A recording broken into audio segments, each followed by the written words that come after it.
नमस्कार, हेलो किसान में आपका स्वागत है। आपके साथ मैं हूं अंजू सिंह।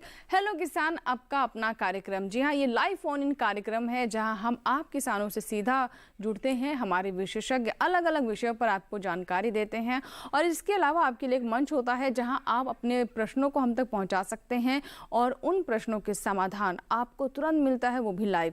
आज के विषय क्या है जिन पर आज हम चर्चा करेंगे और जिससे जुड़े हुए विशेषज्ञ हमारे साथ स्टूडियो में हैं। आइए आपको बता दें, सबसे पहले हम बात करेंगे ज्वार व बाजरे की खेती के ऊपर। हमारा आज का पहला विषय है। वहीं दूसरा हमारा विषय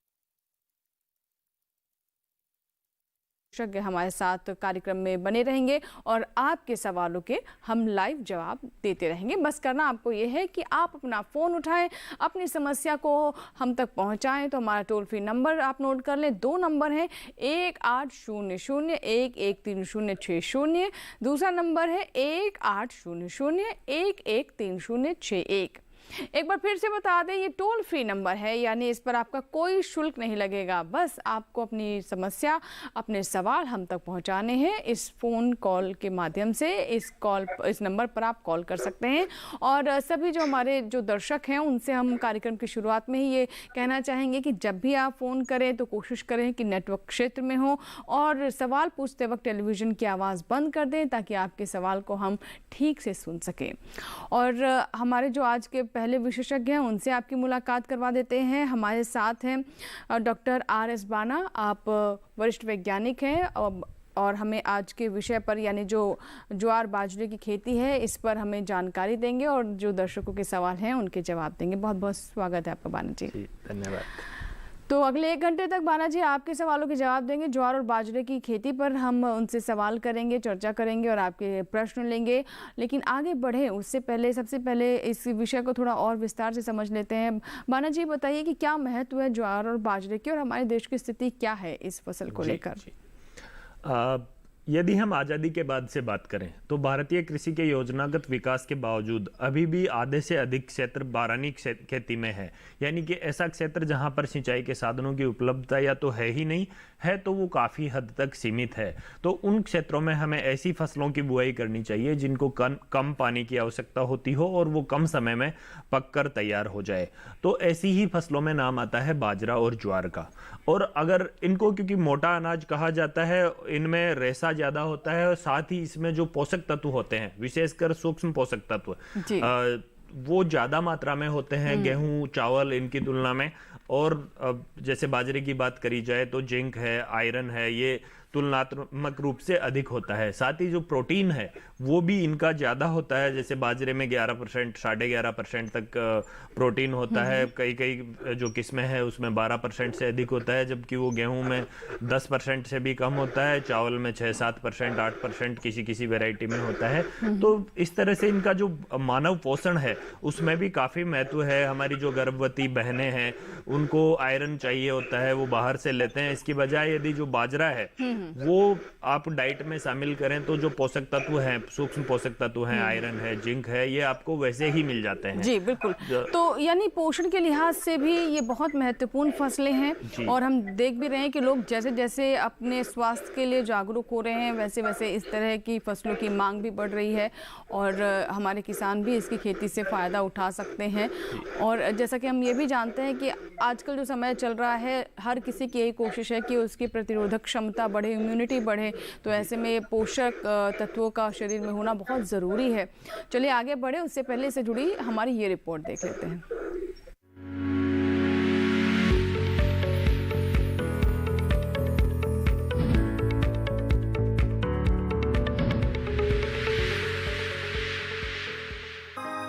ज्वार की बुआई वैसे तो जून के आखिरी सप्ताह या फिर जुलाई के पहले सप्ताह में होती है, लेकिन बारानी इलाकों में इसे बारिश के फौरन बाद बो देना चाहिए। कम बारिश वाले इलाकों में इसकी खेती आसानी से की जा सकती है। अच्छी उपज प्राप्त करने के लिए उन्नतशील प्रजातियों के बीज का चुनाव करें। ज्वार के लिए 40 से 60 सेंटीमीटर बारिश पर्याप्त होती है। इसकी खेती के लिए बलुई दोमट मिट्टी बेहतर मानी जाती है। पहली जुताई मिट्टी पलटने वाले हल से तथा अन्य 2 से 3 जुताइयां कल्टीवेटर से करके खेत तैयार कर लेना चाहिए।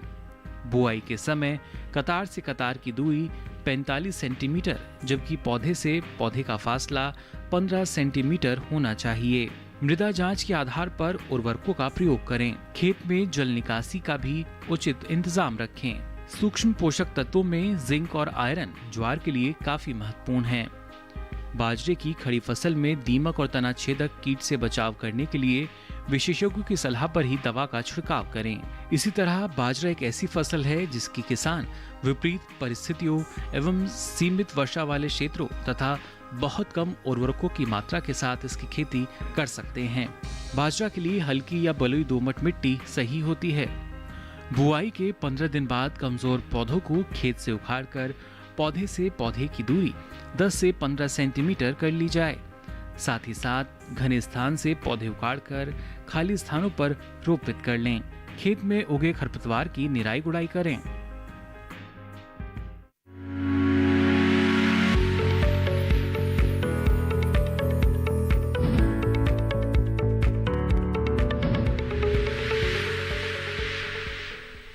तो अभी बात हमने की ज्वार बाजरे की, और जो कि हमारा आज का दूसरा विषय है यानी खरीफ की दलहनी फसलों की बुआई के बारे में आज हम चर्चा करेंगे और आपकी कॉल्स लेंगे। तो उस पर बात कर लेते हैं। बाना जी, खरीफ की जो दलहनी फसलें हैं वो प्रमुख तौर पर कौन कौन सी हैं और किस तरीके का उससे हमारे किसानों को लाभ हो सकता है? अभी जो स्थिति है उसको देखते हुए क्या कहेंगे? जी, खरीफ के मौसम में मुख्यतः हम जो फसलें लगाते हैं उसमें नाम आता है सबसे पहले अरहर का, जिसका सर्वाधिक क्षेत्र है देश में। दूसरा फिर मूंग, उड़द आता है, लोबिया आता है। ये दलहनी फसलें हैं। इसके अलावा अन्य दलहन वर्गीय फसलें भी लेते हैं जिनमें कुछ तिलहनें भी शामिल है, पर मुख्य तौर पर दलहनी फसलें यही है, मूंग, उड़द, अरहर और लोबिया।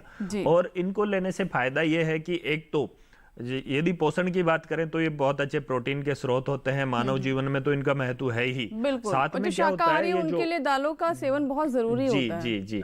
साथ ही ये क्या करती है कि जो वायुमंडल में नाइट्रोजन होती है वो प्रचुर मात्रा में होती है। ये वायुमंडल की जो टोटल गैसें हैं उनमें से 78% नाइट्रोजन होती है, पर वो पौधों को उपलब्ध नहीं हो पाती और हमें यूरिया के द्वारा नाइट्रोजन देनी पड़ती है, जो कि काफी महंगी पड़ती है। तो ये जो दलहन वर्गीय फसलें हैं इनको प्रकृति ने ऐसी क्षमता दी है कि जो ये वायुमंडल की नाइट्रोजन है उसका यौगिकीकरण करके उस रूप में परिवर्तित कर देती है जिस रूप में पौधों को चाहिए। तो ये नाइट्रोजन यौगिकीकरण के लिए भी दलहन वर्गीय फसलें लगानी चाहिए। आपकी मृदा की उर्वरा शक्ति बढ़ती है और जो बाद में फसलें लेते हैं हम, तो उनकी भी ये पैदावार बढ़ाती है। साथ ही जो भूमि की जो उर्वरा शक्ति और जो सूक्ष्म जीवों की संख्या है वो बढ़ती है। और जो क्योंकि ज्यादातर आजकल देखने में आया है कि धान्य वर्गीय फसलें ही लगातार ले रहे हैं किसान, तो उससे वो जो फसल चक्र है वो इस तरह के बन गए कि वो कीट और रोग और व्याधियां और खरपतवार इनका काफी प्रकोप हो जाता है। तो दलहन वर्गीय फसलें यदि हम फसल चक्र में डालते हैं तो उर्वरा शक्ति के बढ़ने के अलावा वो भी फायदे हैं कि वो जो खरपतवार हैं वो भी एक ही तरह की फसल में बार बार वैसे ही आते हैं, या कीट और रोग भी वैसे ही आते हैं, तो उनका भी चक्र टूटता है और वो जो टोटल आय है किसानों की उसमें भी वृद्धि होती है। बिल्कुल। तो जैसे कि हमारे पोषण के लिए दलहन बहुत जरूरी है, दालें बहुत जरूरी हैं, और इसके अलावा अगर आप फसल चक्र के अनुसार दालें लेते हैं अलग अलग, तो मिट्टी की जो पोषक तत्वों की जो जरूरत है वो भी पूरी होती है, उस पर भी बहुत ही सकारात्मक असर पड़ता है। चलिए अब देख लेते हैं इससे जुड़ी हमारी ये रिपोर्ट।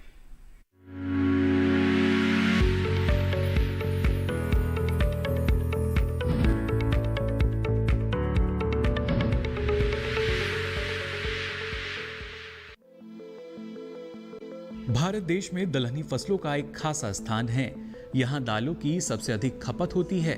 भारत में सबसे ज्यादा दलहन उत्तर प्रदेश, मध्य प्रदेश, महाराष्ट्र, राजस्थान, आंध्र प्रदेश और कर्नाटक में होती है। दलहनी फसलों में मुख्य रूप से अरहर, मूंग, उड़द, मसूर, चना और मटर आदि हैं। दलहनी फसलें प्रोटीन का एक प्रमुख स्रोत मानी जाती हैं। दलहनी फसलों में प्रचुर मात्रा में पोषक तत्व पाए जाने के कारण लोगों में इसकी मांग हमेशा ही बनी रहती है। ऐसे में अगर किसान दलहनी फसलों की खेती करते समय कुछ विशेष बातों का ख्याल रखें तो अच्छी उपज हासिल कर अधिक से अधिक लाभ कमा सकते हैं। दलहनी फसलें रबी, खरीफ तथा जायद मौसम में विभिन्न फसल पद्धतियों के अंतर्गत उगाई जाती हैं। अरहर, उड़द और मूंग खरीफ मौसम में उगाई जाने वाली महत्वपूर्ण दलहनी फसलें हैं। किसान इनकी बुआई जून माह से शुरू कर सकते हैं। मध्य अगस्त तक दलहनी फसलों की बुआई करके अच्छी उपज प्राप्त की जा सकती है। बुआई से पहले खेत की 2 से 3 बार अच्छी जुताई करके पाटा लगा लें। जुताई के समय गोबर की सड़ी खाद 5 टन प्रति हेक्टेयर की दर से खेत में अच्छी तरह मिला दें।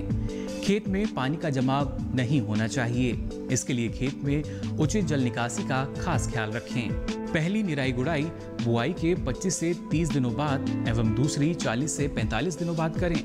दलहनी फसलों में खरपतवार नियंत्रण का भी खासा ख्याल रखें। साथ ही दलहनी फसलों की अच्छी उपज प्राप्त करने के लिए उर्वरकों का कम से कम प्रयोग करें।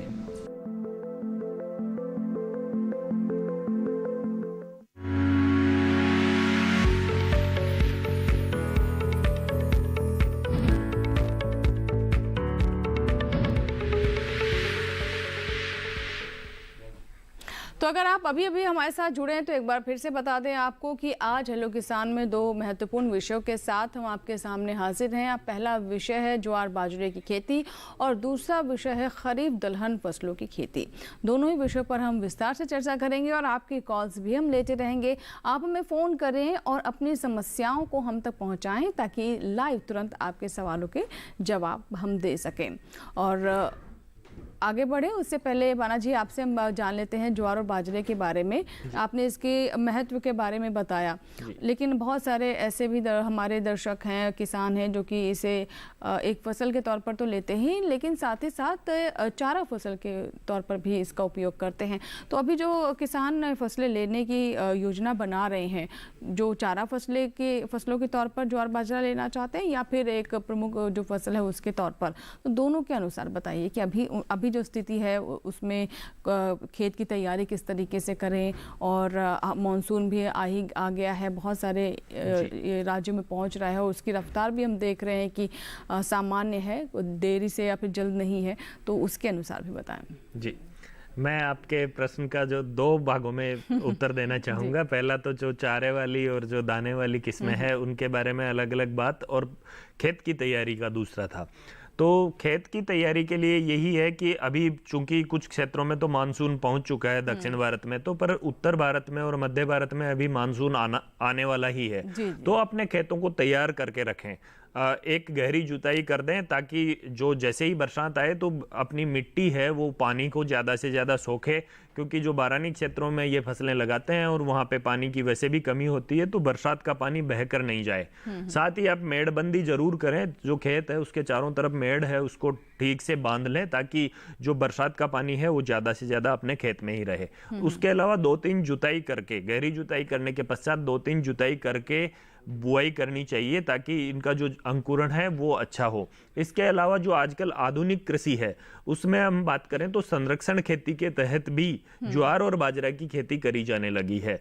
और उसमें क्या होता है, जुताई नहीं करते हैं, आपकी सीधी जो रबी फसलों की कटाई करने के बाद जो खरपतवार यदि आ गए आपके गर्मी के मौसम में, तो उनको खरपतवारनाशी से नष्ट करके और सीधी बिजाई करते हैं और फसल अवशेषों का एक आवरण बना के रखते हैं, यानी कि मल्च और पलवार की तरह एक आवरण बना के रखते हैं। उससे खरपतवारों का प्रकोप तो कम होता ही है, साथ में जो मृदा नमी है उसको भी संरक्षित रखते हैं। और जो अनुसंधान कार्य हुए हैं उनमें यह पाया गया है कि बाजरा जैसी छोटे दाने वाली किस्में हैं, जो फसलें हैं, उनमें भी संरक्षण खेती सक्सेसफुल है और अच्छे से पैदावार ली जा सकती है। तो इस तरह से खेत की तैयारी करनी चाहिए। और दूसरा, यदि आप बात कर रहे हैं कि चारे वाली फसलों के लिए खेत तैयार करें, तो कोई खेत की तैयारी में खास फर्क नहीं होता है, सिर्फ बीज दर में फर्क होता है। यदि किस्मों की हम बात करें चारे वाली फसलों की, तो उसमें जो बाजरा है उसमें राज बाजरा चरी 2 है, एवीके भी 2 है, एवीके भी 19 है वो है। और जो ज्वार है उसमें चारे की फसलें हैं, पूसा चरी हाइब्रिड 615 है, पूसा चरी हाइब्रिड 106 है, और इसके अलावा CSV 31F है, CSV 35F है। ये चारे की फसलें हैं जो ज्वार में लेते हैं। और ज्वार की मल्टीकट किस्में हैं, इनको लगा सकते हैं, 2-3 कटाई कर सकते हैं। और जो दाने के लिए लेते हैं अमूमन, वो किस्में बड़ी महत्वपूर्ण है, आप उनका अभी से खरीदारी कर लीजिए। यदि बाजरे की हम बात करें तो जो पश्चिमी राजस्थान का क्षेत्र है, यानी कि जहाँ पे काफी कम बारिश होती है, वो उन क्षेत्रों में MPMH 17 है, MPMH 21 है, और जो हरियाणा वाला क्षेत्र है उसमें HHB 67 की इम्प्रूव्ड किस्म है, HHB 234 है, इस तरह की किस्में हैं, वो लगाकर बाजरे की अच्छी पैदावार ले सकते हैं। जी बिल्कुल। तो बाजरे की अच्छी पैदावार किस तरीके से ले सकते हैं ये बाना जी ने बताया। आगे हम ये भी जानेंगे कि किस तरह के बीज ले, बीज कैसे होने चाहिए, कौन कौन सी किस्में हैं ज्वार और बाजरे की जिनका चुनाव हमारे किसान कर सकते हैं, बीजों का शोधन किस तरीके से करें, इससे जुड़े और भी बहुत सारी बातें अभी बतानी आपको बाकी है। इसीलिए आप कहीं मत जाइएगा, तुरंत हाजिर होंगे हेलो किसान में। आप हमें कॉल ज़रूर करें, कॉल लेने का सिलसिला शुरू होगा इस ब्रेक के बाद। बने रहे हेलो किसान के साथ।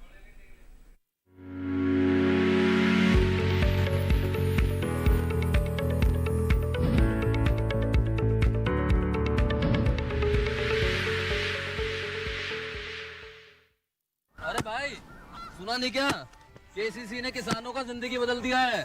देश के छोटे किसान 1,60,000 रुपये तक का कर्ज बिना किसी गारंटी को ले पाएंगे। ब्याज खोरों से भी पीछा छुटा। मैं तो जैविक खेती का पूरा सामान मंगा लिया, KCC का भी कोई दबाव नहीं है। ब्याज चुकाने के लिए पूरा 1 साल मिलता है। समय पर भुगतान करने पर केवल 4% के सालाना ब्याज पे लोन मिल गया मुझे। अपना आधार कार्ड, लेटेस्ट फोटो और जमीन के कागजात लेके अप्लाई करो बस। और नामांकन भरने के लिए जेब भी ढीली नहीं करनी पड़ी।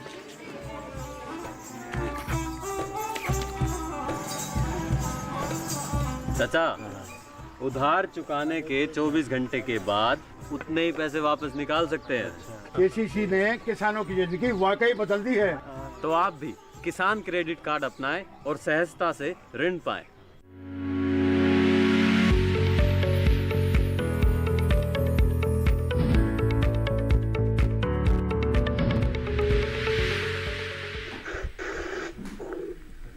ब्रेक के बाद हेलो किसान में एक बार फिर आपका स्वागत है। आज हम बात करें ज्वार बाजरे की फसल के बारे में और खरीफ सीजन की दलहनी फसलों के बारे में। आप हमें कॉल करें, दोनों नंबर हमारे टोल फ्री नंबर हम लगातार स्क्रीन पर फ्लैश करते रहेंगे और आपके प्रश्नों के जवाब देने की कोशिश करेंगे हमारे विशेषज्ञ। बाना जी, जैसा कि अब हम बात करें ज्वार बाजरे की, तो बीज किस तरीके के लें और कौन कौन सी किस्में लें, इसके बारे में बताएं। जी, ज्वार बाजरा या कोई भी फसल हो, बीज खरीदने के लिए सबसे पहले तो आपको विश्वसनीय स्रोत से बीज खरीदना चाहिए, जैसे कि हमारे सरकारी संस्थान है, राष्ट्रीय बीज निगम है, या जो राज्यों के बीज निगम है, कृषि विश्वविद्यालय है, ICAR के संस्थान है, आपके कृषि विज्ञान केंद्र है, वहाँ पर आप संपर्क में रहें, उनसे लगातार टच में रहें। एक तो बीज तो वहाँ पे उच्च गुणवत्ता का और विश्वसनीय बीज मिलेगा ही, साथ में आपको और भी जो तकनीकी जानकारियाँ हैं उनका आप अवश्य लाभ निरंतर लेते रहें।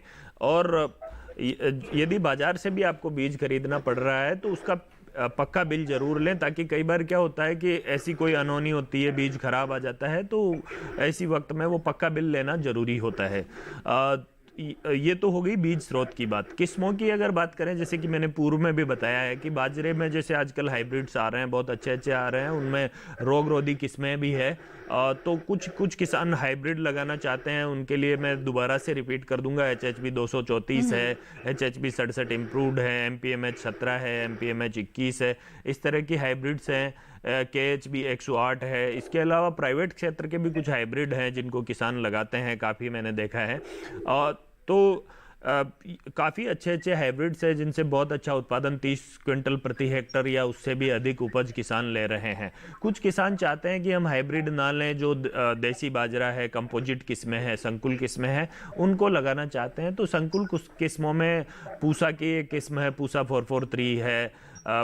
इसके अलावा जो बीकानेर संकुल बाजरा 2 है। तो इस तरह की किस्में हैं जो पश्चिमी राजस्थान के लिए है। पूसा 443 है जो हरियाणा उत्तर प्रदेश का जो क्षेत्र है उसके लिए लगाते हैं। तो संकुल किस्मों से भी आप बाजरे का अच्छा उत्पादन ले सकते हैं। एक कॉलर है, सुरेंद्र है, जिन्होंने हमें पटना से कॉल किया, बिहार से। सुरेंद्र जी, बताइए सवाल क्या है आपका। सुरेंद्र जी, क्या मुझे सुन पा रहे हैं आप? जी सुन रहे हैं। जी बताइए, क्या सवाल है। मूंग रोपे थे, गर्मा मूंग रोपे थे, और ऊपर से बरसात का पानी पड़ा, तो उसमें फली लगा लेकिन उसमें दाना नहीं लगा। जी बाना जी, ये कई हमारे दर्शक हैं, उनकी समस्या आती है, जी। फली लगती है लेकिन दाना नहीं लगता, क्या कमी रह जाती है? देखो, दलहन वर्गीय फसलें हैं, उनमें हमें एक चीज का बड़ा ध्यान रखना चाहिए। खेत में पानी भरने से वो काफी संवेदनशील होती है। जैसा कि इन्होंने बताया कि इन्होंने गर्मी के मौसम में मूंग लगा रखा था, तो गर्मी का मौसम में मूंग का अच्छा उत्पादन होता है, और विशेषकर जो, क्योंकि सुरेंद्र जी बिहार क्षेत्र से आते हैं, तो उस क्षेत्र में बहुत अच्छा गर्मी का मौसम में मूंग होता है। बस एक ही चीज को इनको ध्यान रखना है, जो ये प्री मानसून बरसात हुई है इनके क्षेत्र में, उससे बताते हैं कि पानी भर गया। तो खेत में जल निकासी का समुचित प्रबंधन आप अवश्य करें, ताकि जो आपके खेत में पानी भर रहा है वो ना भरे और आपकी फसल को नुकसान नहीं हो। तो ऐसा कोई कारण नहीं है कि फलियां नहीं बने। कई बार ये जरूर हमने देखा है कि तापमान बहुत अधिक होता है, और किसान हमारे दोपहर के समय पानी दे देते हैं, तो हाई टेम्परेचर मोर्टेलिटी हो जाती है। तो सिंचाई करें तो ये जरूर ध्यान रखें कि थोड़ा ठंड के समय सिंचाई करें, शाम के समय सिंचाई करें, ताकि जो अधिक तापमान से पौधे मर जाते हैं, उस तरह का जो नुकसान है वो नहीं हो। साथ ही हमने कई सारे अनुसंधान, जो आधुनिक अनुसंधान हो रहे हैं, उनमें ये भी देखा है कि जो पूर्व फसलों के अवशेष हैं, उनका यदि खेत में आवरण बना के रखें, विशेषकर गर्मी के मौसम वाली जो दलहन वर्गीय फसलें हैं उनमें, तो उसमें जो अधिक तापमान से पौधे मर जाते हैं वो नहीं मरते हैं। साथ ही जो वाष्पीकरण से जो मिट्टी में से नमी का नुकसान होता है उससे बचाव होता है, और जो इनका जो पौधे का आंतरिक तापमान है वो भी मल्चिंग से, जो पलवार हम बिछाते हैं उससे नियंत्रित होता है। उससे जो पौधे की जैव रासायनिक और जो कार्य की ये क्रियाएं होती है वो सुचारू रूप से होने से ये जो फली नहीं बनना और इस तरह की समस्याएं आती है वो बिल्कुल नहीं आती, और आपकी अच्छी पैदावार मिलती है, बहुत अच्छा लाभ आपको मिलता है। जी जी, तो हो सकता है इस तरह की गलती आपसे भी हो रही हो, तो इस बात का ध्यान रखें जो बाना जी ने बताई है। हो सकता है कि ऐसा हो, तो आप उम्मीद करते हैं कि उसका ज़रूर सुधार करेंगे और आगे ऐसी समस्या नहीं आएगी। एक और कॉलर है, आइए बात कर लेते हैं उनसे भी। हेलो जी, राजू यादव जी बताइए क्या सवाल है। उत्तर प्रदेश से हमारे साथ राजू यादव जी फोन लाइन पर जुड़ चुके हैं, बताएं। हम उत्तर प्रदेश जिला बलिया से बोल रहे हैं जी। ऐसा है कि हाँ जी, ऐसा है कि बाजरा जो किस्म का है उस बीज के नाम जानना चाहते हैं, ताकि बढ़िया फसल हो, उसमें क्या डालना है, खाद उर्वरक वगैरह, मतलब आपका राय सुझाव देना चाहते हैं। ठीक है, कुल मिलाकर ये सभी कुछ जानना चाहते हैं। राजू जी, आप बलिया से बोल रहे हैं, तो बाजरा आप लेना चाह रहे हैं, जैसा कि मैं समझ पाया हूँ।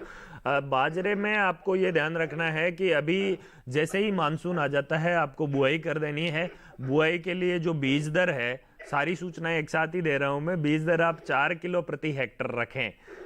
और जो बीज की बात है, पहले भी मैंने बताई है बाजरे की किस्में, उस क्षेत्र में आपके अच्छे हाइब्रिड्स हो सकते हैं, अच्छी बरसात होती है। पूसा 1201 हमारा एक नया हाइब्रिड है। इसके अलावा बाजरे की HHB 67 इम्प्रूव्ड है, HHB 234 है, और अन्य बहुत सारे आपके क्षेत्र के, आप जो नज़दीकी कृषि विज्ञान केंद्र है उससे भी संपर्क करें, तो आपके क्षेत्र के लिए यदि कोई किस्म और भी हो तो वो भी आप ले सकते हैं। जो ये मैंने किस्में बताई है वो भी आपके क्षेत्र में हो जाएगी। तो इस तरह से ये हाइब्रिड्स ले सकते हैं आप, और अभी बुआई का सही समय है, 2-3 जुताई करके, और आप बुआई जैसे ही मानसून आ जाए बुआई आप कर सकते हैं। मुझे लगता है मैं आपका जो प्रश्न है उसको सही से उत्तर दे चुका हूँ। जी, और चलिए लेकिन अब थोड़ा और विस्तार से जान लेते हैं। जैसे हमने अभी बात की बीजों के चुनाव के बारे में, तो बाना जी अब ये बताएं कि आगे खरपतवार ना हो खेत में, उनका नियंत्रण किस तरीके से किया जाए, इसके बारे में बताइए। जी, खरपतवार नियंत्रण की किसी भी फसल हो, चाहे वो दलहन वर्गीय फसलें हो या ज्वार बाजरा की फसल हो, खरपतवार नियंत्रण अति आवश्यक है, क्योंकि ये जो फसल है उससे ज़्यादा बार बार प्रतिस्पर्धा करते हैं, और विशेषकर जो शुरुआती अवस्था है फसल की, उस समय तो खरपतवारों को आपको बहुत ही नियंत्रित करना होगा, क्योंकि जो प्रकाश संश्लेषण है, प्रकाश के लिए प्रतिस्पर्धा करते हैं, पोषक तत्वों के लिए फसल से प्रतिस्पर्धा करते हैं खरपतवार, मृदा की नमी के लिए प्रतिस्पर्धा करते हैं, और फसल को काफी कमजोर कर देते हैं। और प्रकृति ने खरपतवारों को ऐसी क्षमता दी है कि इनका जो फसल से प्रतिस्पर्धा करने की क्षमता होती है वो फसल की तुलना में ज्यादा अच्छी होती है। तो इनको फसल को शुरुआती अवस्था में खरपतवार मुक्त रखने के लिए दलहन वर्गीय फसलों में तो आपको पेंडिमिथालिन नामक एक हर्बिसाइड आता है, शाकनाशी आता है, उसका छिड़काव करें बुआई करने के बाद, और 2-3 दिन पहले, यानी कि बुआई के 2 से 3 दिन के अंदर, यानी कि अंकुरण होने से पूर्व। और 750 ग्राम दवाई प्रति हेक्टर की दर से 500 लीटर पानी में मिलाकर यदि आप छिड़काव कर देते हैं तो फसल शुरुआती अवस्था में खरपतवार मुक्त रहती है। और एक बार जैसे ही 15-20 दिन तक खरपतवार उस शाकनाशी से नहीं उगते हैं तब तक फसल अच्छी खासी हो जाती है। और फिर बाद की बरसातों से यदि खरपतवार आते भी हैं तो एक निराई गुड़ाई कर सकते हैं। ऐसे ही बाजरा ज्वार में है, जैसे ही बुआई करते हैं 2-3 दिन के अंदर एट्राजीन नामक दवाई आती है। मैं जो शाकनाशी है उसका नाम फिर से रिपीट कर देता हूं, एट्राजीन आप लिख लीजिए। एट्राजीन दवा का आधा किलोग्राम प्रति हेक्टर की दर से 500 लीटर पानी में मिलाकर बुआई के 2 से 3 दिन के अंदर, यानी कि अंकुरण होने से पूर्व आप यदि छिड़काव कर देते हैं तो शुरुआती अवस्था में खरपतवार मुक्त रहती है। और बाजरा और ज्वार जब एक बार 20-25 दिन के आसपास के हो जाते हैं उसके बाद तो ये इतने तेजी से बढ़ते हैं कि वो खरपतवारों से जो प्रतिस्पर्धा है वो खरपतवार प्रतिस्पर्धा नहीं कर पाएंगे, वो फसल अपने आप फिर काबू कर लेती है। यदि हाथ से निराई गुड़ाई संभव हो तो जब फसल 20-25 दिन की हो जाए तो हाथ से निराई गुड़ाई करें। उसके अपने एक अलग फायदे हैं। एक तो मिट्टी की ऊपरी परत टूटने से मृदा में जो नमी संरक्षण होती है उसमें तो मदद मिलती ही है, खरपतवार आपके काबू हो ही जाते हैं। साथ ही जो जड़ें हैं उनमें वायु संचार बढ़ने से आपका जड़ तंत्र मजबूत हो जाता है। और जो बारानी क्षेत्र है उसमें हमें जड़ें बहुत मजबूत चाहिए, क्योंकि कई बार क्या होता है मानसून में काफी बरसात में अंतराल आ जाता है तो उस दौरान फसल को नुकसान ना हो, इसलिए जो जड़ें मजबूत हो तो वो ज्यादा अच्छा रहता है। तो इस तरह से समुचित रूप से यदि खरपतवार प्रबंधन करते हैं तो आप निश्चित तौर से बाजरे और जो ज्वार को अपनी फसल को खरपतवार मुक्त रख सकते हैं। और हमारे साथ जुड़ रहे हैं रामशंकर महाजन जी, जिन्होंने मध्य प्रदेश से हमें कॉल किया है। जी रामशंकर जी बताइए क्या सवाल है आपका? हाँ मैडम नमस्कार। जानकारी आपसे लेना। जी रामशंकर जी मुझे सुन पा रहे हैं आप? मैडम नमस्कार। जी नमस्कार। हाँ आपसे जानकारी लेना चाहते, जैसे हम मूंग की फसल लगाते हैं मैडम तो उसमें फूल आते पर फलियां नहीं आती। जी फूल मूंग की फसल के बारे में जानना चाहते हैं, फूल आते हैं लेकिन फलियां नहीं आती। आप उसमें यूरिया डालते हैं क्या? शुरू में ज्यादा तो नहीं डाल देते हैं यूरिया? नहीं बहुत कम डालते हैं। अच्छा। बाकी उसमें फूल आते फलियां नहीं आती। अच्छा जैसे नहीं डालते। जी आप सबसे पहले तो मैं यही बताना चाहूँगा कि आप एक तो उन्नत किस्में लें। उन्नत किस्मों में अगर हम बात करें तो इस मौसम में आपकी मूंग की पूसा विशाल है, SML 668 है, सम्राट है, इस तरह की किस्में हैं, उनको आप अपने खेत में लगाएं।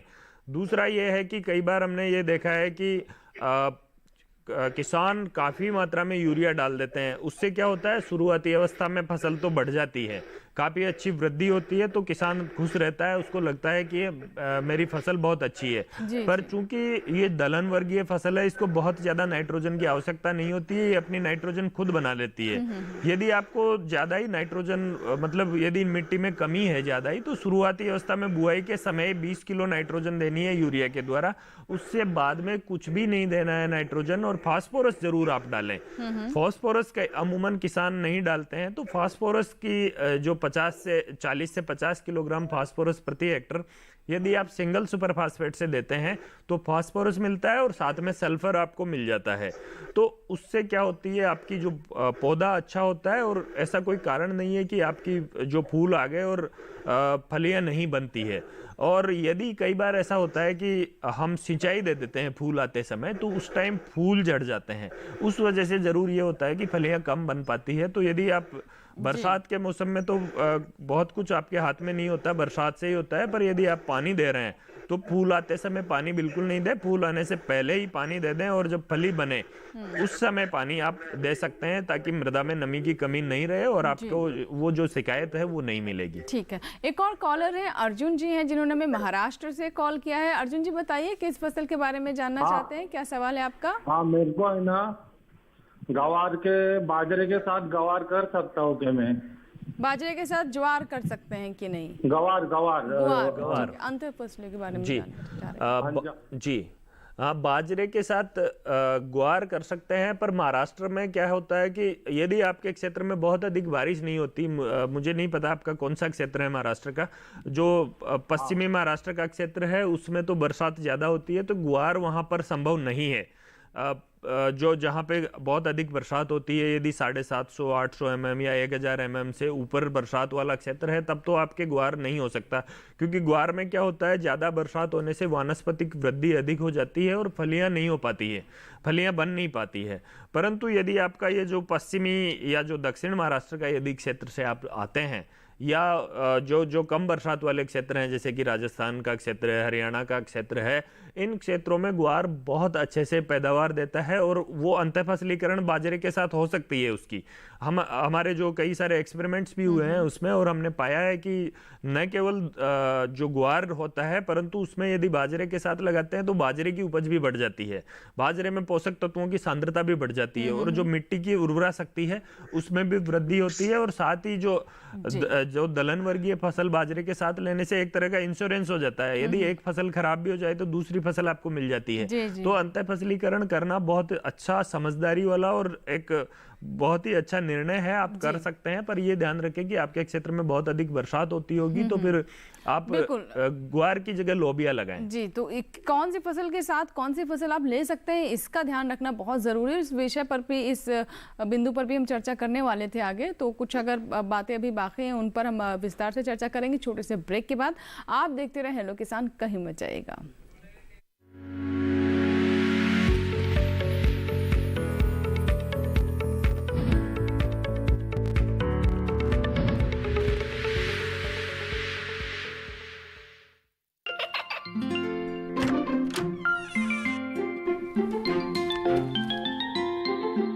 ये क्या हो रहा है?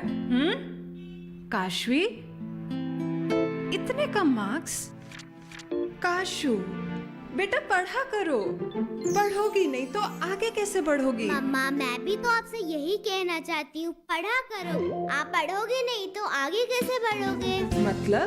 वो देखो, सिर्फ बैक पर छपा ऑर्गेनिक नहीं, ऑर्गेनिक का निशान पहचानिए। पीजीएस ऑर्गेनिक का ये लोगो उन किसानों की पहचान है जो आज भी परंपरागत विधि से रसायन मुक्त खेती कर आपके लिए शुद्ध फसल उपजा रहे हैं।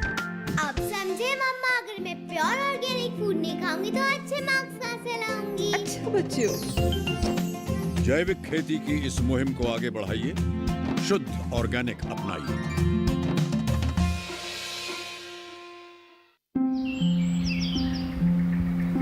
अरे क्या कर रहा है?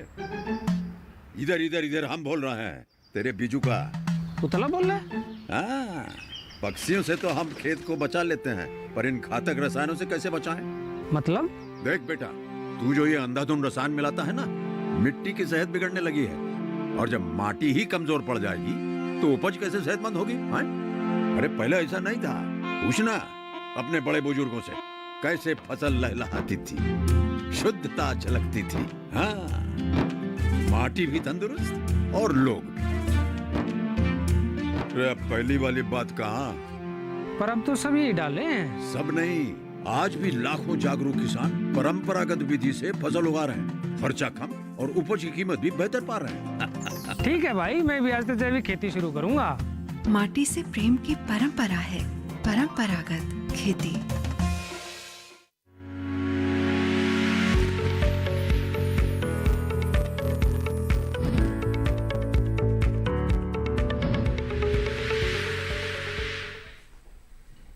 ब्रेक के बाद हेलो किसान में एक बार फिर आपका स्वागत है। आज हम बात कर रहे हैं ज्वार बाजरे की फसल के बारे में और साथ ही खरीफ सीज़न के दलहनी फसलों के बारे में आपको जानकारी दे रहे हैं। अगर आपने अभी तक हमें कॉल नहीं किया है लेकिन कोई समस्या है आपको, तो हमें आप फ़ोन कीजिए। हमारे 2 टोल फ्री नंबर हैं जो कि आप स्क्रीन से नोट कर सकते हैं। लगातार हम फ्लैश करते रहेंगे। कार्यक्रम के दौरान भी हमारे विशेषज्ञ भी मौजूद हैं जिनसे हम आपके प्रश्नों के जवाब ले रहे हैं। तो चलिए जो हमारे विषय उन पर चर्चा आगे बढ़ाते हैं। ज्वार बाजरे की हम बात कर रहे थे। बाना जी, जैसे कि ब्रेक से पहले भी हमने कहा कि हमारे एक दर्शक ने पूछा भी कि क्या वो ज्वार के साथ ग्वार ले सकते हैं, नहीं, लेकिन आपने बताया कि जलवायु के अनुसार ही उन्हें फैसला करना चाहिए। तो अच्छे कौन से कॉम्बिनेशंस हैं जो कि हमारे किसान ले सकते हैं, क्योंकि हमारा आज दूसरा विषय भी दलहनी फसल है। तो ज्वार बाजरा या फिर हमारे चारे के लिए एक फसल ले रहे हैं, एक फसल हम अपनी मुख्य फसल ले रहे हैं, तो किस तरह का कॉम्बिनेशन हो सकता है? देखो, अंतःफसलीकरण का जो सिद्धांत है वो बहुत अच्छा है। उसमें ये जो बारानी क्षेत्र है वहाँ पे अंतः फसलीकरण यानी कि एक फसल के साथ दूसरी फसल मिलवा लगाना, उसमें दो पद्धतियाँ मुख्य रूप से है। एक तो बीजों को मिलाकर एक साथ छिटक देते हैं, पर वो ज़्यादा वैज्ञानिक नहीं है, उसमें पैदावार कम होती है। तो इसमें कतारों से, जैसे कि 3 कतार बाजरे की आ गई, उसके बाद 4 कतार मूंग की आ गई, इस तरह से यदि कतारों में बुआई करते हैं उसको बोलते हैं अंतः फसलीकरण। और उसमें क्या होता है, उसका एक सिद्धांत ये है पहला कि जो गहरी जड़ों वाली फसलें हैं उनके साथ उतली जड़ों वाली फसलें लगाएं, ताकि जो दो अलग अलग लेयर से मिट्टी की से पोषक तत्वों का वो हो। बहुत ज़्यादा बढ़ने वाली फसल है उसके साथ कम बढ़ने वाली फसल लगाते हैं, तो जो कतारें हैं उनकी दूरी जैसे 4-5 कतार के बाद 3-4 कतार दूसरी फसल की लगाएं। यदि बराबर ऊंचाई की बढ़ने वाली फसलें हैं तो उसमें आप एक एक कतार भी लगा सकते हैं। अगर हम कॉम्बिनेशन की बात करें तो ज्वार बाजरा दोनों के साथ ही कौन सी फसलें लगा सकते हैं। एक तो लोबिया एक ऐसी फसल है जिसको आप ज्वार और बाजरा के साथ लगा सकते हैं, और बहुत सारे क्षेत्रों में दोनों ही फसलें हो सकती है जहाँ पे ज्वार और बाजरा होता है। इसके अलावा जैसे अभी गुआर के लिए भी इन्होंने पूछा था, वो भी कुछ क्षेत्रों में लगाते हैं। और मूंग और बाजरे की अंतःफसलीकरण, ज्वार और मूंग की अंतःफसलीकरण भी काफ़ी प्रसिद्ध है, विशेषकर जो बारानी क्षेत्र हैं हमारे वहाँ पर। और दूसरा ये भी फायदा होता है कि एक दो जो फसलें लगाएं उसमें एक ही तरह की फसल नहीं लगाएं, यानी कि धान्य वर्ग की फसल ही नहीं लगाएं। यदि आप दलहन वर्गीय फसल लगा रहे हैं तो उसके साथ धान्य वर्ग की फसल लगाने से क्या होता है कि जो मिट्टी की उर्वरा शक्ति है वो भी साथ में बढ़ती रहती है और एक दूसरे को ये फसल कॉम्प्लीमेंट करती है, यानी कि दोनों की आपस में उपज बढ़ाती है। तो ये जो प्रतिस्पर्धा होती है वो कम से कम रहे, और इस तरह के जो अंतःफसलीकरण के जो वैज्ञानिक सिद्धांत है उनको यदि आप फॉलो करते हुए अंतःफसलीकरण करते हैं तो आपकी पैदावार अधिक होगी, लाभ भी अधिक होगा, और जो मिट्टी की जो उर्वरा शक्ति है वो कम बढ़ेगी, और जो कीटों और रोगों का प्रकोप है वो कम होता है, खरपतवारों का प्रकोप कम होता है, मृदा की जो क्षरण होती है, मिट्टी बहकर चली जाती है, उसको भी रोकता है। जी, एक कॉलर है मनोज चौधरी है जिन्होंने हमें कॉल किया है, आइए बात कर लेते हैं। हेलो मनोज जी, मुझे सुन पा रहे हैं आप? हाँ बिल्कुल मैम, सुन रहे हूँ। जी बताइए, प्रश्न बताइए अपना। जी, मेरा प्रश्न ये है कि जैसे हमें अभी बाजरे की फसल लगानी है तो कौन सी उसके लिए किस्म अच्छी रहेगी, क्योंकि अभी बारिश नहीं हुई, तो जैसे बारिश की अभी मौसम बनने लग गया तो उसके लिए कुछ। जी, बाजरे के लिए अभी आपका बिल्कुल सही मौसम है, अभी बारिश का समय आ ही रहा है। मानसून जो नॉर्मली आता है, आप चूंकि जयपुर से बात कर रहे हैं तो जयपुर में मानसून का जुलाई तक ही आ पाता है, जून के अंतिम सप्ताह या जुलाई के प्रथम सप्ताह तक मानसून आता है, तो वही उपयुक्त समय है। और यदि आप जो किस्म की बात कर रहे हैं बाजरे की, तो जैसे कि मैंने पूर्व में भी बताया कि जयपुर का जो क्षेत्र है उसके लिए जो RHB 173 है किस्म वो लगा सकते हैं, HHB 234 है, HHB 67 इम्प्रूव्ड है। इसके अलावा राजस्थान जो कृषि विश्वविद्यालय है, जोबनेर कृषि विश्वविद्यालय है, और आपका जोधपुर का कृषि विश्वविद्यालय है, वहाँ से भी कई सारी किस्में निकली है। MPMH 17 किस्म है, MPMH 21 है, ये किस्में हैं और वो राजस्थान में काफ़ी अच्छी पैदावार दे रही है। आप उनमें से कोई भी किस्म लगा सकते हैं। KHB 108 किस्म है, वो भी काफ़ी अच्छी पैदावार देती है इस क्षेत्र में। तो इस तरह की आप किस्में लगा सकते हैं। बाजरे को पर यह है कि हमेशा कतारों में बोएं, और जो अमूमन गलती करते हैं कि पास में बो देते हैं बाजरे को, 25 सेंटीमीटर की दूरी पे भी बो देते हैं, वो नहीं करना है। आपको जो कतार से कतार की दूरी है उसको 45 सेंटीमीटर रखनी है, यानी कि जो आपकी सीड्रिल है 9 हलों वाली सामान्यतः किसानों के पास होती है, आपस में उनके बीच में 22.5 सेंटीमीटर की एक हल से दूसरे हल की दूरी होती है। तो एक एक हल बीच का बंद कर दें आप, और फिर उस एक एक बंद करने के बाद जो दूरी है वो अपने आप 45 सेंटीमीटर की हो जाएगी जहां पे बाजरे का बीज गिरेगा। तो 45 सेंटीमीटर कतार से कतार की दूरी रखते हुए अगर आप बुआई करते हैं तो शुरुआती अवस्था में तो आपको लगेगा कि बहुत दूर दूर पौधे हैं और हो सकता है मेरी पैदावार कम हो, पर ऐसा नहीं है। ये बहुत ही वैज्ञानिक तरीका है। और जो फुटाव होता है, क्योंकि जब कल्ले निकलते हैं तो वो बाजरा पूरे अच्छे से वो ले लेते हैं, हाँ अपनी जगह लेके, और वो जो पैदावार कुल पैदावार होती है वो अधिक होती है यदि आप 45 सेंटीमीटर पर बुआई करते हैं। बिल्कुल। पाना जी, अब हम दलहनी फसलों पर भी बात कर लेते हैं। तो जो आपने बताया कि मुख्य मुख्य फसलें दालें हैं जो हमारे किसान ले सकते हैं, तो थोड़ा सा वैरायटीज के ऊपर बात कर लेते हैं कि कौन कौन सी किस्में खरीफ के अनुसार बेहतर रहती हैं। जी, दलहन वर्गीय फसलों में मैं अरहर से शुरू करना चाहूँगा। अरहर की जो कि क्योंकि कम अवधि वाली किस्में आजकल काफ़ी प्रसिद्ध हो रही है, जैसे कि पूसा 991 है, पूसा 992 है, पूसा 2001 है, पूसा 2002 है। ये काफ़ी कम अवधि वाली किस्में हैं, 150 दिन से कम में पककर तैयार हो जाती है, 130-40 दिन की अवधि में ही पककर तैयार हो जाती है। इसके अलावा पूसा संस्थान ने एक और किस्म विकसित करी है अभी हाल ही में, पूसा 16, वो 120-25 दिन में पककर तैयार हो जाती है। और यदि अभी मानसून आने के बाद भी उसकी बुआई करते हैं पूसा 16 किस्म की, यानी कि जुलाई में भी आप शुरू में यदि बुआई कर देते हैं तो आपका जो गेहूं या बाद की जो रबी की फसल है वो समय पर आप ले सकते हैं। यदि मूंग की हम उन्नत किस्मों की बात करें तो पूसा विशाल है, SML 668 है, पूसा 9531 है, 9531, वो आप ले सकते हैं। इसके अलावा उड़द की आप बात करें तो पंत उड़द 30 है, पंत उड़द 35 है, ये किस्में हैं, आप वो ले सकते हैं। लोबिया ले सकते हैं, काशी कंचन एक किस्म है, काफ़ी प्रसिद्ध है। इसके अलावा जो चारे वाला लोबिया भी आप लेना चाहें तो उसकी भी बुंदेल लोबिया 2 है, बुंदेल लोबिया 3 है, पूसा संपदा है, वो किस्में हैं। तो इस तरह से जो उन्नत किस्में हैं दलहन वर्गीय फसलों की, वो आप लेकर आप अभी से बीज खरीद कर रख लीजिए, ताकि आपका जैसे ही मानसून आए आप समय पर बुआई कर सकें। जी, एक कॉलर है, राम सुजान है, जिन्होंने हमें कॉल किया है, आइए बात कर लेते हैं। हेलो जी, नमस्कार। जी नमस्कार राम सुजान जी, बताइए प्रश्न क्या है आपका।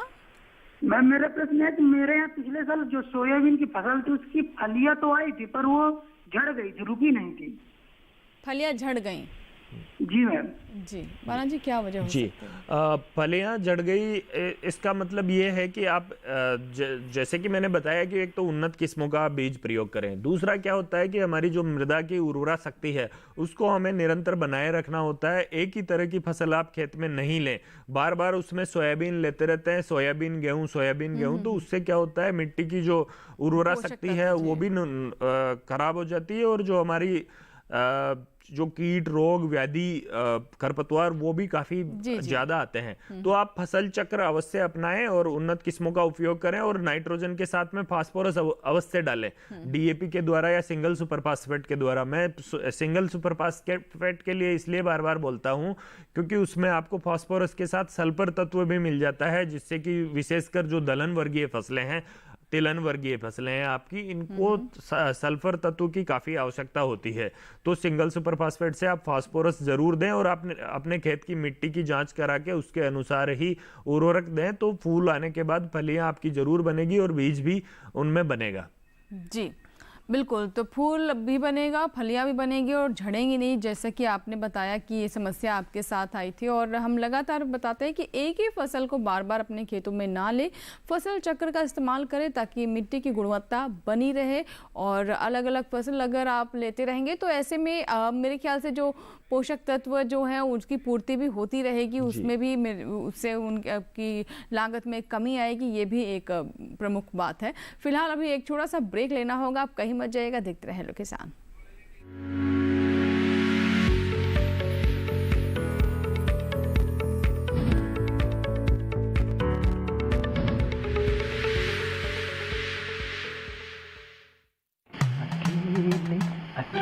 अरे वाह भैया, अकेले अकेले। अरे तू भी ले, पर खाएगा कैसे? मैं ऑर्गेनिक खेती की बात कर रहा रे बेटे। अकेले अकेले खेती कब तक करेगा? मतलब गांव में 20-25 किसानों का समूह बना के पंजीकरण करवा ले, फिर सरकारी ट्रेनिंग भी मिलेगी और मुफ्त जैविक बीज खाद भी। फिर PGS ऑर्गेनिक की सरकारी मोहर के साथ तेरी उपज आकर्षक पैक में पहुंचेगी बड़े बाजार तक। अच्छा? हाँ। अरे भाई कहाँ चल दिया? सबको साथ लाने, आमदनी बढ़ाने। तो किसान भाई समझ गए ना, साथ मिलकर ऑर्गेनिक खेती कीजिए, अपनी परंपरा को आगे बढ़ाइए, ज्यादा मुनाफा कमाइए। माटी से प्रेम की परंपरा है। परंपरागत खेती।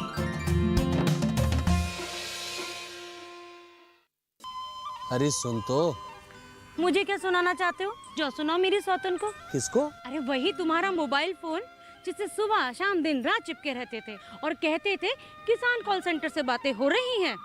अच्छा ये बात है। हाँ क्यों, क्या हुआ? अब बात नहीं होती क्या? अब तो झट से बात हो जाती है। ऐसा क्या? हाँ, अब तो ज्यादा लाइनें और खास तकनीक के कारण खेती के माहिरों से तुरंत बात हो जाती है। और अगर कभी लाइन व्यस्त हो तो अपनी समस्या फोन पर रिकॉर्ड करा दो, वहाँ से फोन आ जाता है और समस्या की हल का मैसेज भी आ जाता है। ये देखो आ गया। अरे वाह, इसका मतलब इंतजार की घड़ी अब खत्म। हाँ। तभी मैं सोचूं कि आजकल मुझ पर इतना प्यार क्यों आ रहा है।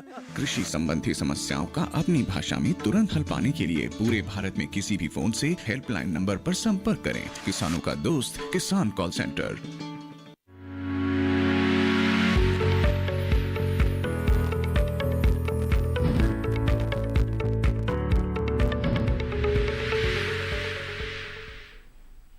ब्रेक के बाद हेलो किसान में एक बार फिर आपका स्वागत है। कार्यक्रम के अंतिम पड़ाव में हम पहुंच चुके हैं। अगर अभी तक आपने फ़ोन नहीं किया है, आपके सवाल हम तक नहीं पहुंच पाए हैं, तो भी समय बाकी है। आप ज़रूर हमें कॉल करें। हमारे टोल फ्री नंबर जो कि आप स्क्रीन पर देख पा रहे हैं।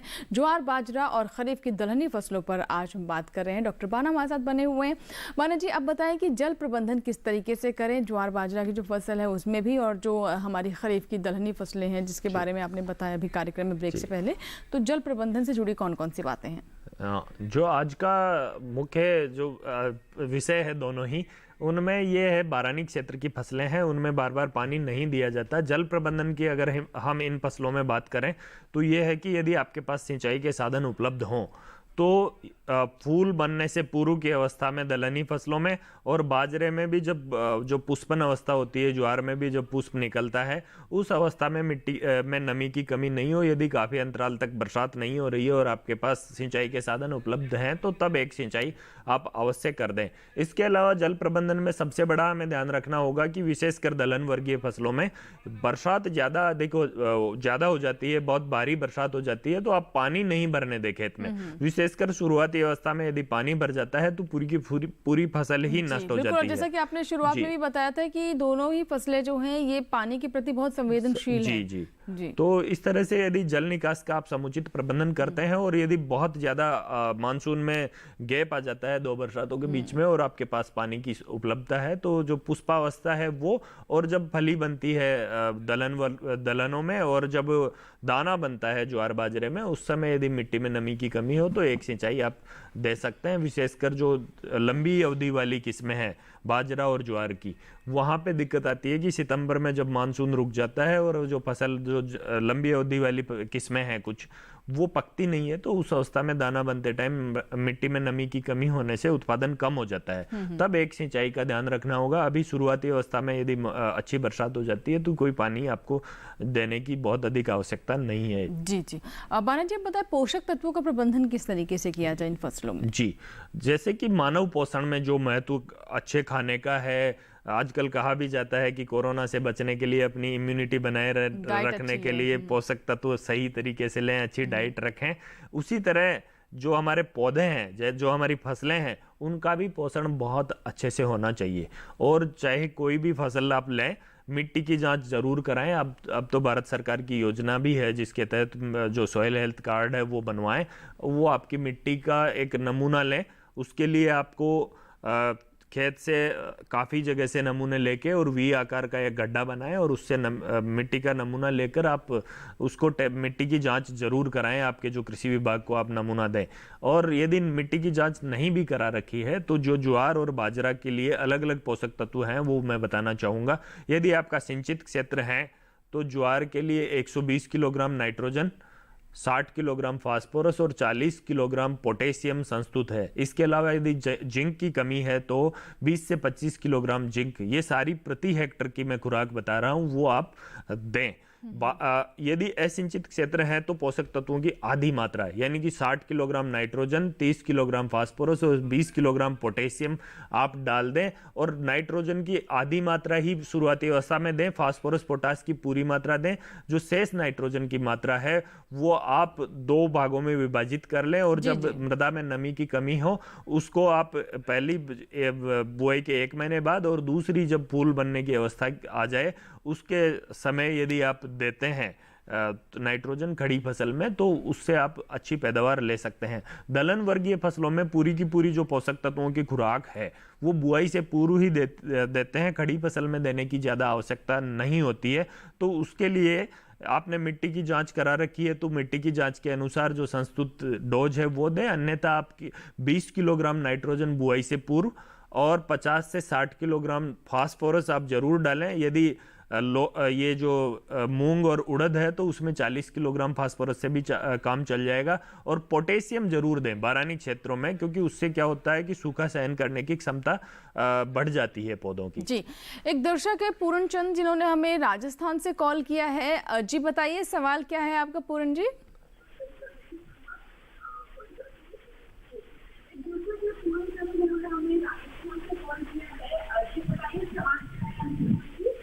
सर मैं आपका कार्यक्रम हमेशा देखता हूं और अब भी देख रहा हूं। मेरा निवेदन ये है कि डॉक्टर साहब जो भी बीज का नाम बताते हैं या मेडिसिन बताते हैं दवाई का, उसको कृपया डिस्प्ले कर दें ताकि हम नोट कर सकें। जी, बहुत अच्छा सुझाव है आपका। हम कोशिश करते भी हैं कि पहले से ही जो अच्छे बीजों के नाम है उसकी जानकारी हम डिस्प्ले कर दें, लेकिन कई बार जब विशेषज्ञ अचानक बोलते तो नहीं हो पाता। लेकिन हम आगे से आपकी इस शिकायत को दूर करने की कोशिश करेंगे। पूरनचंद जी, कोई सवाल अगर आप पूछना चाहते हैं या फिर सिर्फ सुझाव देना था आपको? नहीं, सवाल सब ठीक है कि मैं प्रोग्राम देख रहा हूँ, सब ठीक है, पर मेरा तो यही है।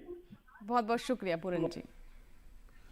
तो हमारी भी ये कोशिश होती है कि आप हमें सुझाव दें, अपने जो बातें हैं, जो अगर कुछ चीज़ें आप चाहते हैं कि आपके लिए हम बेहतर करें तो आप हमें ईमेल भी कर सकते हैं। हमारा टोल फ्री भी नंबर आपके लिए उपलब्ध रहता है। और पूरन जी का जैसा कहना है कि जो दवाओं की बात होती है या फिर जो बीजों के नाम है उसे हम डिस्प्ले कर दें, यानी उसको हम स्क्रीन पर लिख कर दिखाएँ, तो हम कोशिश आगे से करेंगे कि इस तरह की शिकायत आपको ना हो।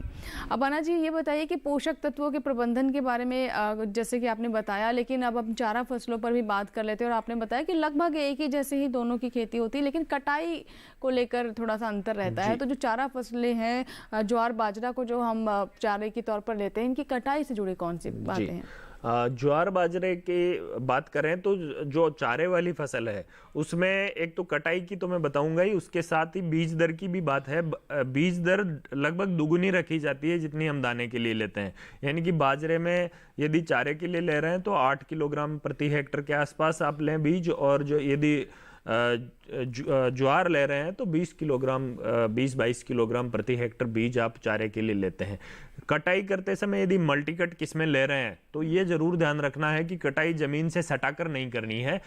जमीन से करीब करीब 7 से 8 सेंटीमीटर ऊंचाई से कटाई करनी है। और कटाई करने के बाद एक यदि सिंचाई के साधन उपलब्ध हैं तो एक हल्की सिंचाई अवश्य कर दें। और नाइट्रोजन 15 से 20 किलोग्राम प्रति हेक्टर जैसे ही कटाई करें उसके बाद अवश्य यूरिया के द्वारा आप डाल दें, ताकि जो पुनर्वृद्धि है वो ज़्यादा जल्दी हो और आपको चारे का अच्छा उत्पादन मिल सके। जी, बहुत बहुत शुक्रिया बाना जी। आपने दलहनी फसलों के बारे में भी जानकारी दी, ज्वार बाजरा के बारे में भी बताया। जो हमारे दर्शक हैं जो कि इन फसलों का चुनाव कर रहे हैं उनके लिए बहुत महत्वपूर्ण जानकारी है। आशा करते हैं कि हमारे किसानों को ज़रूर इससे फ़ायदा होगा। बहुत बहुत धन्यवाद स्टूडियो में आने के लिए। धन्यवाद।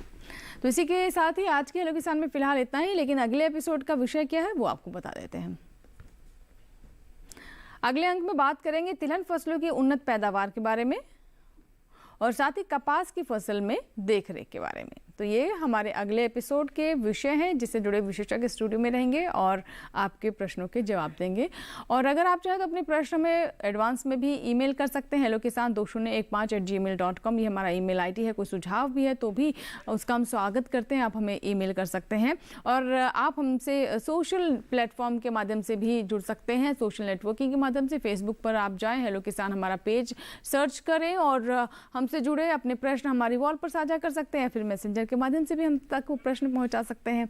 और इसके साथ एक और बहुत ही आसान तरीका हम तक पहुंचने का, डीडी किसान कॉल सेंटर नंबर 1800-113060। सोमवार से शनिवार सुबह 6 से रात 10 बजे के दरमियान आप कॉल कर सकते हैं, अपने प्रश्न रिकॉर्ड करवाएं, जिन्हें हम सुनकर उन प्रश्नों को कार्यक्रम में जगह देंगे, आपके सवालों के जवाब अपने विशेषज्ञों के सामने रखेंगे। अभी के लिए इतना ही। नए अंक में फिर होगी नए विषय के साथ, नए विषयों के साथ आपसे मुलाकात। तब तक के लिए आप बने रहे दूरदर्शन किसान के साथ। नमस्कार।